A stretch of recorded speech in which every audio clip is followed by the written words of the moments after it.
lecture number 14 econometrics,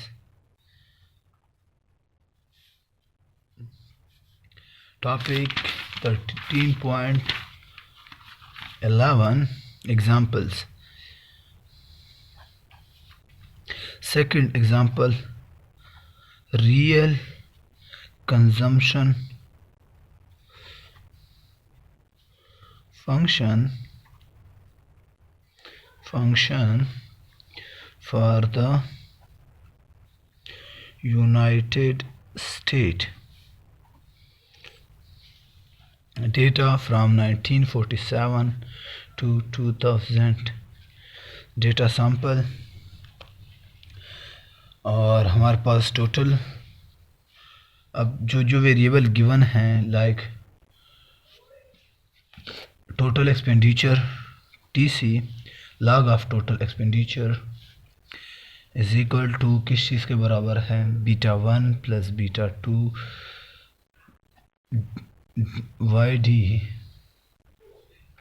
personal disposable income plus natural log of β3 natural log of W plus β4 interest rate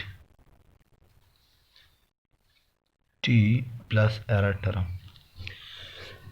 तो इन्होंने इसके लिए regression run की, basic data हमारे पास है और जो रिज़ल्ट है इसका हमारे पास रिज़ल्ट आया। वो रिज़ल्ट ये है कि हमारे पास जो रिग्रेशन रन की है तो उसमें हमारे पास जो नेचुरल लॉग है, log of YD disposable income, वो भी सिग्निफिकेंट है। इसी तरह वेल्थ सिग्निफिकेंट है, इंटरेस्ट सिग्निफिकेंट है, लेकिन जितने भी हैं सारे सिग्निफिकेंटली हाईली। अब R² भी बहुत हाई वैल्यू है, बहुत हाई वैल्यू है। एडजस्टेड R² की भी बहुत हाई वैल्यू है। अब जो F स्टेट है उसकी भी बहुत ज़्यादा हाई वैल्यू है। अब हम इन चीज़ों को देखते हैं तो अब अगर डर्बन वाटसन देखते हैं तो डर्बन वाटसन की वैल्यू क्या है, 1.28। अगर हमारे पास टेबल नहीं है, क्रिटिकल जो वैल्यू हमने कैलकुलेटेड हमारे पास ये आई, क्रिटिकल वैल्यू नहीं है, तो हम फ़ौरन 1.7 और 2.2 के दरमियान की वैल्यू लेते हैं। अगर हमारे पास क्रिटिकल वैल्यू का अगर हमारे पास टेबल है, क्रिटिकल वैल्यू का टेबल है मीन डर्बन वाटसन की D की वैल्यू, तो वो इन्होंने अगर 54 ऑब्जर्वेशन है, हमारे पास तो 55 हैं लेकिन क्लोजेस्ट टू 54, तो हमारे पास 3 एक्सप्लेनेटरी है। इस बेस पे अगर हम देखते हैं तो हमारी वैल्यू किस चीज़ के दरमियान आना चाहिए, 1.452 एंड 1.681, ये according to this critical value. तो इसके मुताबिक आपके पास ये आना चाहिए, जबकि हमारे पास जो आई है और वो वैल्यू क्या है हमारे पास 1.28, विच मीन के वैल्यू क्या है हमारे पास लो है। तो हमारे पास इशू है किस चीज़ की, ऑटो कोरिलेशन की, पॉजिटिव ऑटो कोरिलेशन है, हमारे पास पॉजिटिव ऑटो कोरिलेशन है। और अब जो फाइंडिंग है टाइम सीरीज़ में हम किस चीज़ से इशू हमें जो मुश्किलात देती हैं वो ऑटो कोरिलेशन देती है, ऑटो कोरिलेशन इशू देता है।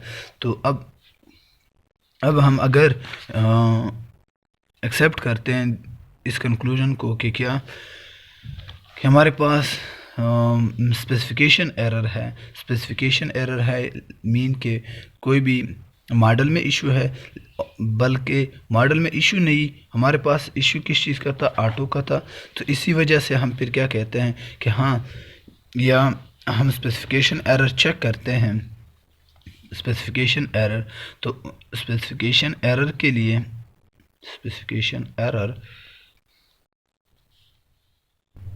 इसको ख़त्म करने के लिए हम क्या करते हैं कि शायद हमारे पास इशू ना हो, ऑटो को ख़त्म करना हम ट्राई करते हैं, लेकिन फिर हमने क्या किया कि इसको ख़त्म करने के बजाय हम क्या कहते हैं, हम स्पेसिफिकेशन एरर करते हैं, कोई गलती करते हैं कि नहीं इसमें क्या इम्पॉर्टेंट वेरिएबल मिसिंग है। हमने एक और वेरिएबल जनरेट किया, वो क्या कि natural log of disposable income multiply with natural log of wages W।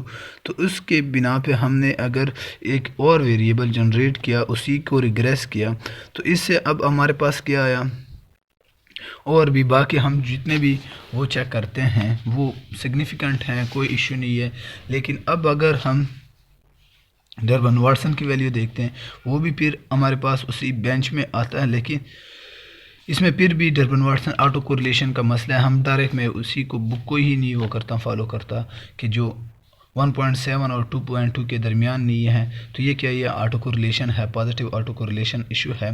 तो इसके लिए मैं क्या करता हूँ, टेस्ट अप्लाई करता हूँ। टेस्ट मैंने अप्लाई किया, चेक करता हूँ वेदर ऑटो कोरिलेशन है, यानी ये जो ऑटो कोरिलेशन टेस्ट है, सीरियल ऑटो कोरिलेशन। देन मैं रिग्रेस करके मेरे पास इन्होंने जो रिज़ल्ट दिया, तो उसके मुताबिक जो एफ स्टेट है वो हाइपोथेसिस देता है रेजिडुअल का। अब एरर टर्म ऑटो कोरिलेशन को ख़त्म करने के लिए हमने क्या किया, लेग्स सेलेक्ट किए रेजिडुअल के 1 2। देन हमारे पास ऑटो कोरिलेशन का क्या इशू ख़त्म हुआ। लेकिन ये फिर कहते हैं कि अगर ऑटो कोरिलेशन का इशू आप रिपोर्ट करते हो on the basis of this, इसके मुताबिक, लेकिन according to the Durbin Watson वो क्या ख़त्म हुआ